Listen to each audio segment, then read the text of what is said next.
आपका अपना देविंदर सिंह चावला।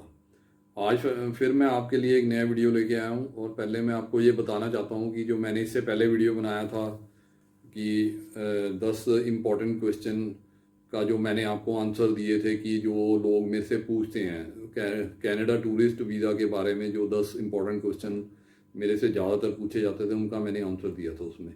तो आप लोगों का उस पर बहुत अच्छा रिस्पॉन्स आया, आपका लोगों का बहुत प्यार मिला, उसके लिए आपका बहुत बहुत धन्यवाद। तो आज मैं जो ये नई वीडियो जो लेके आ रहा हूँ वो भी कनाडा टूरिस्ट वीज़ा के रिलेटेड ही है।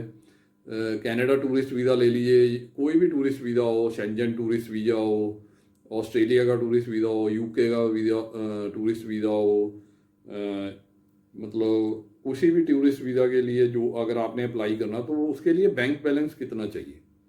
तो आम ये भी क्वेश्चन मेरे पास आता है लोगों का कि बैंक बैलेंस हमें कितना चाहिए। तो चलो हम अपना वीडियो स्टार्ट करते हैं। तो जैसे मैंने आपको बताया कि लोग मेरे से अक्सर ये क्वेश्चन पूछते हैं कि बैंक बैलेंस कितना चाहिए। हमारा मतलब हमने अगर कनाडा का टूरिस्ट वीज़ा अप्लाई करना है तो हमारे पास जो है बैंक में, मेरे बैंक अकाउंट में कितने फंड्स चाहिए। तो सबसे पहले मैं आपको ये बात बताना चाहता हूँ कि आप किसी भी टूरिस्ट वीज़ा को अप्लाई करते हैं, किसी भी टूरिस्ट वीज़ा के लिए अप्लाई करने, तो आपको आपके बैंक अकाउंट में बैलेंस होना बहुत ज़रूरी है। आपके सेविंग बैंक अकाउंट में या करंट अकाउंट में, हो सके तो आपके सेविंग बैंक अकाउंट में रखिए, करंट अकाउंट को भी छोड़ दीजिए। आपके जो भी वीज़ा आपकी फ़ाइल आपने लगानी है उसमें आपको अपनी बैंक स्टेटमेंट लगानी ही पड़ती है, वो 100% आपको लगानी पड़ेगी। तो अब इसमें हम चलते हैं कि अब बैंक स्टेटमेंट तो लगा देगा कि उसमें अब कितना अमाउंट होना चाहिए, कितना बैलेंस होना चाहिए जो हम वीज़ा ऑफिस को दिखाएंगे और हमारी फाइल स्ट्रांग होगी और हमें वीज़ा मिलने के जो चांसेस है वो ज़्यादा हो जाएंगे। तो इसमें मैं आपके साथ 3 पॉइंट डिस्कस करूँगा। तो पहला पॉइंट है कि जो बैंक बैलेंस है वो आपके प्रोफाइल पे डिपेंड करता है। प्रोफाइल मतलब, प्रोफाइल कहने का मतलब है कि आपकी जो हिस्ट्री है वो क्या है, मतलब आपने क्या अभी तक किया, आप कौन सी जॉब करते हैं और आपकी मतलब ट्रैवल हिस्ट्री क्या है। अगर तो आपकी ट्रैवल हिस्ट्री अच्छी है, अगर आप फ्रीक्वेंटली जाते हैं, फ्रीक्वेंटली मतलब ज़्यादा बारी बाहर जाते हैं, काफ़ी कंट्री का ट्रैवल है, तो आपका कम फंड्स भी चल जाएंगे। अगर आपके पास थोड़े से कम फंड भी है तब भी चल जाएंगे, क्योंकि उससे वीज़ा ऑफिसर ये ऑब्जर्व करता है कि ये ट्रैवल करते रहते हैं, तो इनकी आदत है, ये टूरिस्ट मतलब इनको घूमने का शौक़ है, तो इसको टूरिज्म में इंटरेस्ट है, तो ये जाएगा तो वापस आ जाएगा। इसमें अगर आप थोड़े से कम भी होंगे फंड्स तो वो मैटर नहीं करते। अब प्रॉब्लम वहाँ आती है कि कोई नया आदमी है, तो नई प्रोफाइल है जिसका फ्रेश पासपोर्ट है, जिसने जिसने ट्रैवल भी नहीं किया, तो उसके लिए बैंक अकाउंट में कितने फंड्स होने चाहिए। तो जैसे ये मतलब हर एक टूरिस्ट वीज़ा के लिए है, चाहे आप यूके का ले, यूएसए का ले, चाहे ऑस्ट्रेलिया का ले, चाहे न्यूजीलैंड हो गया, शेंजन कंट्रीज हो गया, तो सबके लिए करीब करीब इसके आसपास ही होता है, कोई ज़्यादा फर्क नहीं होता। तो कनाडा टूरिस्ट वीज़ा का मैं अभी बात करता हूँ कि उसमें 5 से 6 लाख रुपए होने चाहिए एक आदमी के लिए। अगर आपने अकेले जाना है, आप किसी को साथ में नहीं ले जा रहे, तो आपके अकेले के लिए 5 से 6 लाख रुपए आपका बैंक में फ़ंड होना चाहिए। तो अगर आप हस्बैंड वाइफ जाते हैं, कपल जा रहे हैं, अब अपने स्पाउस के साथ जा रहे हैं, तो कम से कम 7 से 9 लाख के बीच में आपका फ़ंड होना चाहिए।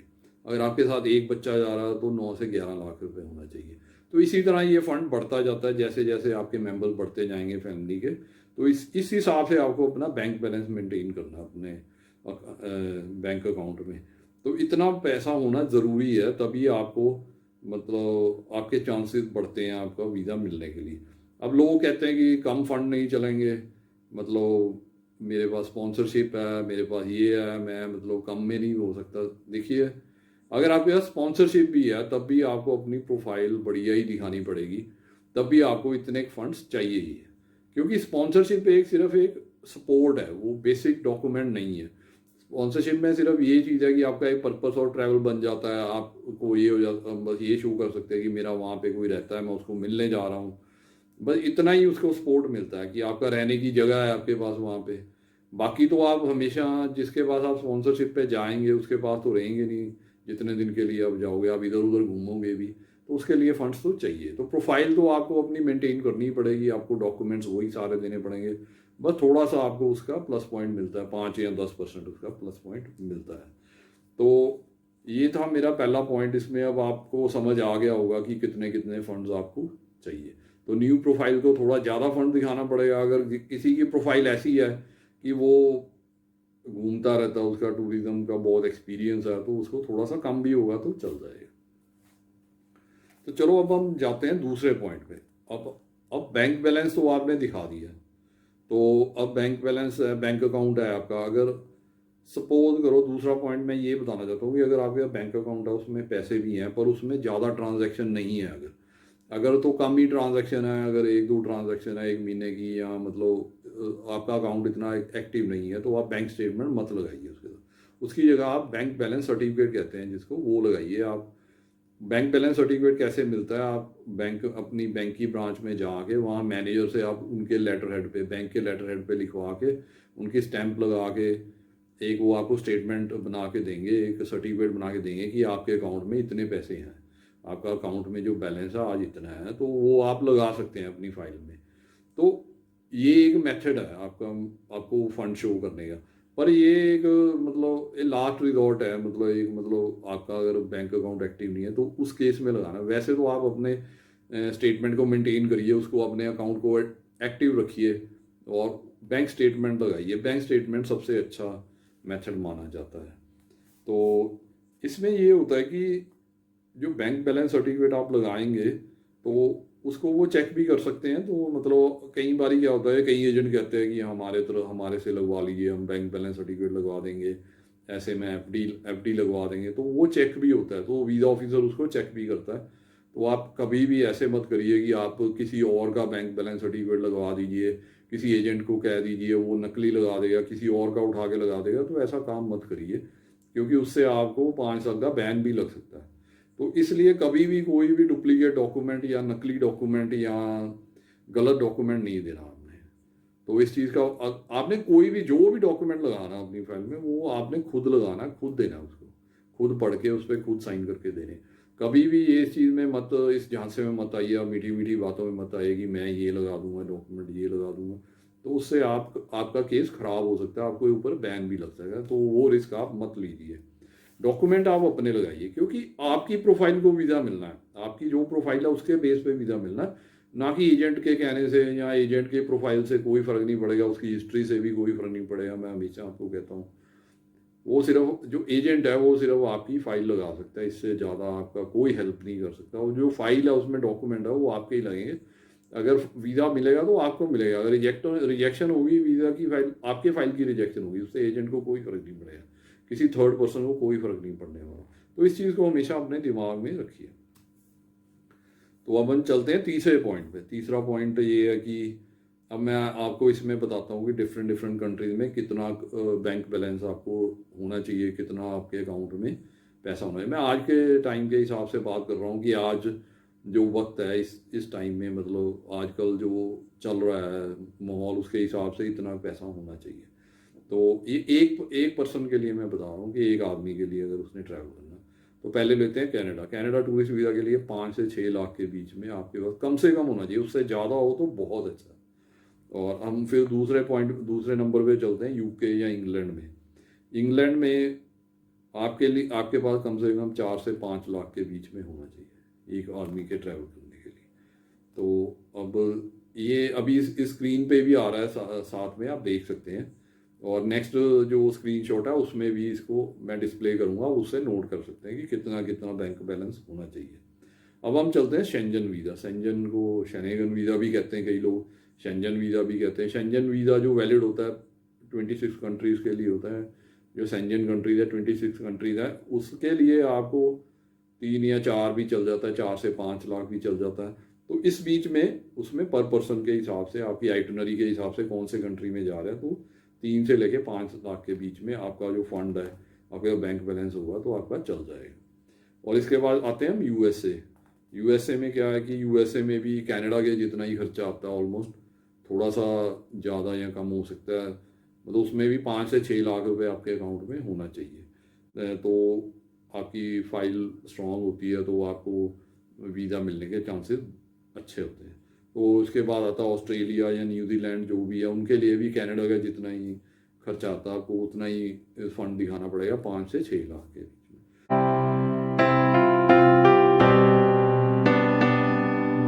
मैंने आपको ये बता दिया है कि आपके बैंक बैलेंस कितना होना चाहिए टूरिस्ट वीज़ा के लिए। आप टूरिस्ट वीज़ा कहीं का भी लगवाएं, चाहे आप अब मतलब मेरा कहने का मतलब है, ये जो अच्छे कंट्रीज़ हैं, ये जो बड़े कंट्रीज़ हैं, इनका जो वीज़ा लगाना उनके लिए इतना का आइडिया है। हाँ, अब थाईलैंड जाना है या किसी और कंट्री में जाना है, सिंगापुर में जाना है, दुबई जाना, तो उसमें इससे कम फंड्स में भी आपका काम चल सकता है। तो उसके लिए इतना ज़्यादा फंड नहीं चाहिए, इतना बैंक बैलेंस नहीं चाहिए, उससे उसमें कम चाहिए, तो वहाँ पे आपको वीज़ा इजीली मिल जाएगा।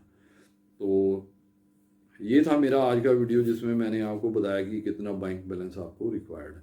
तो इस चीज़ को आप समझ गए, उसी हिसाब से अपना बैंक स्टेटमेंट को मेंटेन करिए और उसी हिसाब से अपना बैंक बैलेंस बनाइए और फिर उसको अपनी फाइल में लगा के तब आप वीज़ा के